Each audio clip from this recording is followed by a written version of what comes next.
ब्रजेश, आप क्या चाहते हैं कि वो अपने मंत्री को ट्रिब्यूट कर दें?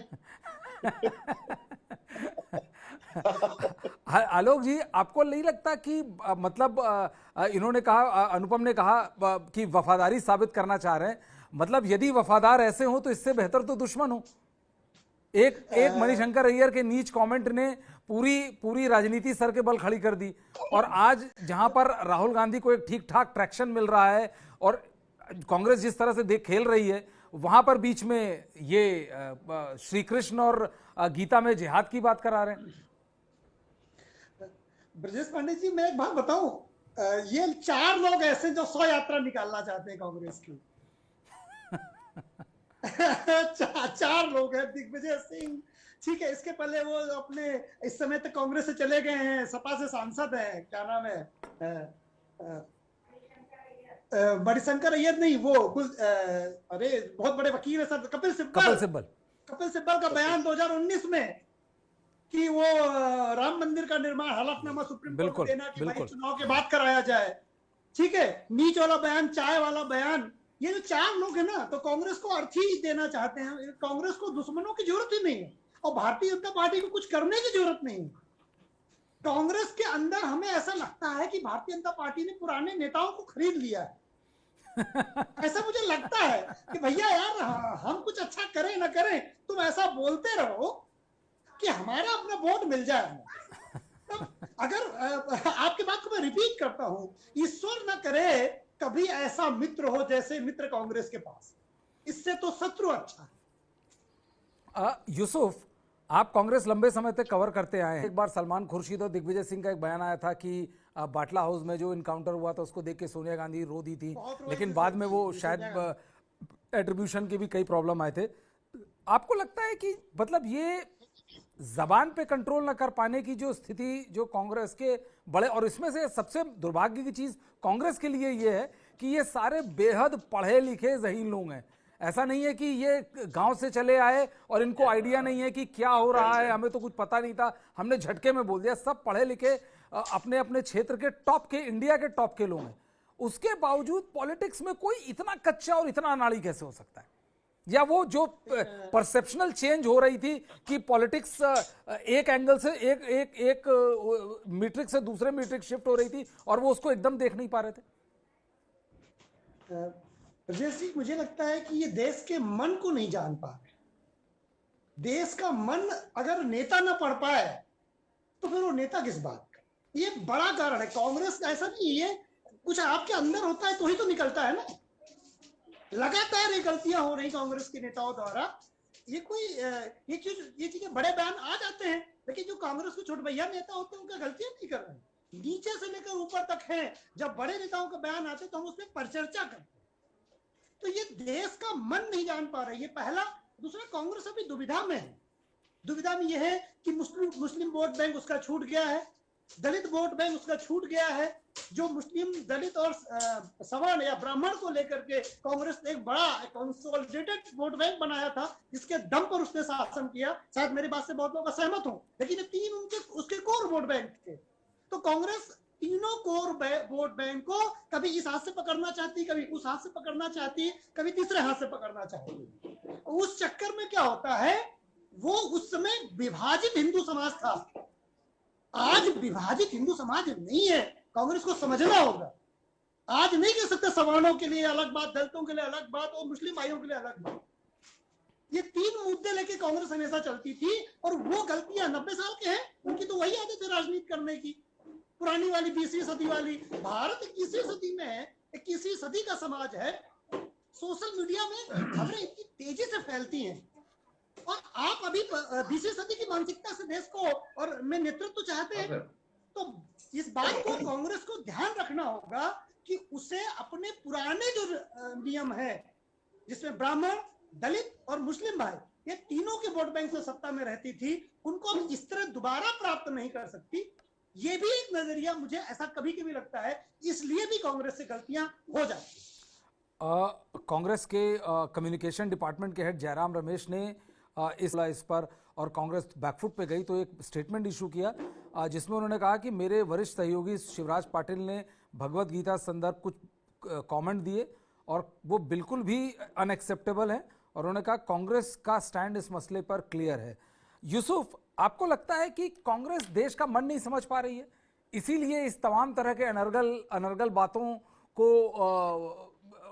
बोले जा रही है या अनर्गल बयान दिए जा रही है?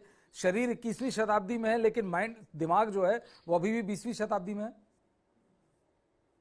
आलोक जी, जो सॉफ्ट हिंदुत्व और ये हार्ड हिंदुत्व के बीच में जो ये ऑसिलेट करते रहते हैं, और बीच में शिवराज पाटिल या कपिल सिब्बल या तमाम तरह के जो बीच बीच में एक एक डायलॉग आते रहते हैं, उससे आपको लगता है कांग्रेस को आखिर क्या नैरेटिव करना पड़ेगा कि जिससे या तो वो ये कंपल्सरीली कर ले कि जितने मोटर माउथ हैं उनको आप कहें कि बॉस आप रिटायर हो जाओ ग्रेसफुली और आप एसोसिएटेड रहो, लेकिन बस उतना ही, या अदरवाइज ये पार्टी की टॉप लीडरशिप पे भी बड़ा बुरा रिफ्लेक्शन है कि तमाम उनके प्रयासों के बावजूद इस तरह के रिस्पॉन्सिबल स्टेटमेंट दिए जाते हैं?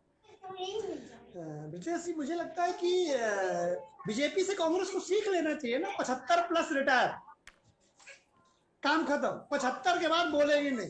तो सम्मानजनक जो बीजेपी में आडवाणी जी जैसे है अपना, ऐसे एक बड़ा बना देना चाहिए मार्गदर्शक मंडल, और इन नेताओं को वहां भेज देना चाहिए, क्योंकि इससे बहुत नुकसान है राष्ट्र को कह रहा हूं मैं, कांग्रेस को तो है।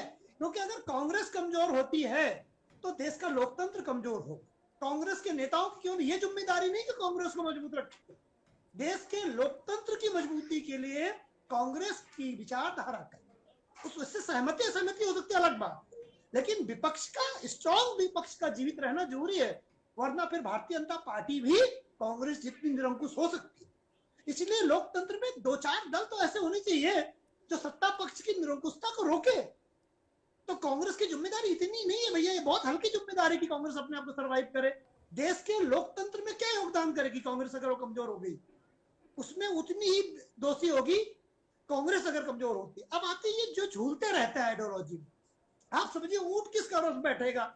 इस करोड़ बैठता है जब दर्द होता तो कभी उस करोड़ बैठ जाता है। तो कांग्रेस दर्द से पीड़ित है, लेकिन उसका दर्द निवारण नहीं हो पा रहा है। क्योंकि वाकई अगर मैं कांग्रेस के नेता होता, मैं सोचूं कि यार कांग्रेस को कैसे निकाला जाए, तो मेरे पास भी से कोई हल नहीं। बड़ा मतलब ऐसी जगह पर कांग्रेस आके रुक गई है कि मैं अगर सलाह दूं कांग्रेस को कि तुम ये काम करो तो तुम्हारा अच्छा हो जाएगा, मुझे नहीं लगता। क्योंकि अगर वो एक वर्ग को खुश करती, एक बात कहती तो दूसरा नाराज, दूसरा खुश करती तीसरा नाराज है, सबको खुश करती तो सब नाराज है। करे क्या कांग्रेस?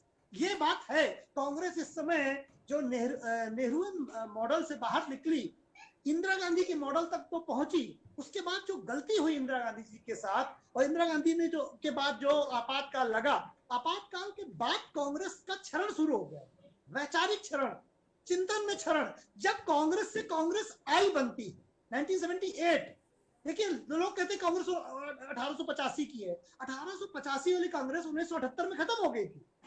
ये इंदिरा की कांग्रेस है। तो इंदिरा की कांग्रेस के पास कोई वैचारिक चिंतन नहीं है, ऐसा मुझे लगता है। ये 1978 की कांग्रेस आई है, ये कांग्रेस नहीं है। ठीक। यूसुफ, आपको लगता है कि क्या कांग्रेस जैसे इतने सारे इररिस्पॉन्सिबल स्टेटमेंट सामने आते हैं? एक्चुअली आपको जो पूर्व प्रश्न था ब्रजेश जी, मुझे बस थोड़े 60 सेकंड की अनुमति दे दीजिए। वो बड़ा गंभीर प्रश्न था, उसका उत्तर मैं इतनी देर से सोच रहा था। बताइए। उसका उत्तर यूसुफ सर की दाढ़ी में है। बुरा न माने यूसुफ सर, दिल से कह रहा हूं मैं, आपकी दाढ़ी में उत्तर छुपा है। मैं आपकी दाढ़ी का मुरीद हूं, अब उसको मैं कांग्रेस से जोड़ता हूं। आप देखिए यूसुफ सर, आपकी दाढ़ी का कोई बाल अगर इधर उधर जाता होगा, आप खट से कट कर देते हैं। ग्रुप में रहिए, ग्रुप से बाहर नहीं। आपकी दाढ़ी कोई बाल इधर उधर नहीं है। कांग्रेस को आप ही की दाढ़ी सीख ले कि कांग्रेस के ग्रुप से जो बाहर जाएगा उस आइडियोलॉजी से हम कट कर देंगे उसे, कोई भी हो। बताइए यूसुफ जी, आपकी दाढ़ी है और आप ही को नहीं पता कि कांग्रेस को आप इतना बड़ा संदेश दे रहे हैं। और ये मतलब आज मौका आया, मैं इनकी दाढ़ी का पहले दिन से मुरीद हूं। ऐसी बेहतरीन दाढ़ी, बैलेंस, बिल्कुल सेव्ड, तो कांग्रेस को इन्हीं से सीख लेना चाहिए। अच्छा, ये बिल्कुल मैंने जो आपने प्रश्न किया था इसका उत्तर है। इसका दूसरा उत्तर भारत के संविधान में बताता हूं। संविधान मेरा प्रिय विषय भी है। कांग्रेस ने भारत के संविधान का आर्टिकल नंबर 36 से 51 भुला दिया है। DPSP of the Indian constitution, directive principle of the Indian constitution. नीति निर्देशक तत्व तो भारतीय संविधान की, अगर वो कांग्रेस उसको पकड़ ले कि हम इसके बाहर कुछ नहीं बोलेंगे, 36 से 51 के बाहर नहीं जाएंगे, क्योंकि ये कहा गया था कि जो डीपीएसपी हैं ये dreams of the constitution maker हैं, संविधान निर्माताओं के स्वप्न हैं। आप देखिए भारतीय जनता पार्टी 36 से 51 के बाहर नहीं जाती है, 36 से 50 उनके अंदर रहती है। बिल्कुल, उसमें आर्टिकल 44 भी है, कॉमन सिविल कोड भी है। तो इस बात को कांग्रेस को मानना होगा कि और कुछ माने ना माने, कम से कम डीपीएसपी को ही दिल से मान ले। पहला एक उत्तर और बस 10 सेकेंड, जो नेहरू मॉडल है, मैंने क्योंकि जवाहरलाल नेहरू को रशियन राइटर से भी पढ़ा है, एक समय भारत और रशियन गवर्नमेंट के बीच में कोलैबोरेशन था, केंद्रीय विद्यालयों में एक दूसरे देशों के राइटर्स को भी शेयर किया जाता था। तो केंद्रीय विद्यालय में क्योंकि मेरी वाइफ है तो मुझे सौभाग्य हुआ कि मैं रशियन राइटर से भी नेहरू को पढ़ पाया। हमने कहा इंडिया में मान लो खाम पढ़ाई कर देते होंगे और जरा रशियन राइटर्स भी पढ़ के देख ले, तो लबोलबाब ये है कि जवाहरलाल नेहरू के मॉडल को क्या नए तरीके से अपग्रेड करके कांग्रेस लागू नहीं कर सकती। जवाहरलाल नेहरू का कद ये था कि 1950 में यह जाना जाता था कि इंडिया क्या है, बोले जहां का जवाहर प्राइम मिनिस्टर, यानी भारत की पहचान जवाहरलाल नेहरू से। ठीक, आलोक जी समय की कमी है। यूसुफ, आपको लगता है कि जैसा अभी अनुपम कह रहे थे कि कांग्रेस को भाजपा को अपना मुख्य दुश्मन मानने की जगह इन क्षेत्रीय पार्टियों से लड़ना चाहिए, अपनी पार्टी को रिस्ट्रक्चर, रिजुवनेट, रिवाइटलाइज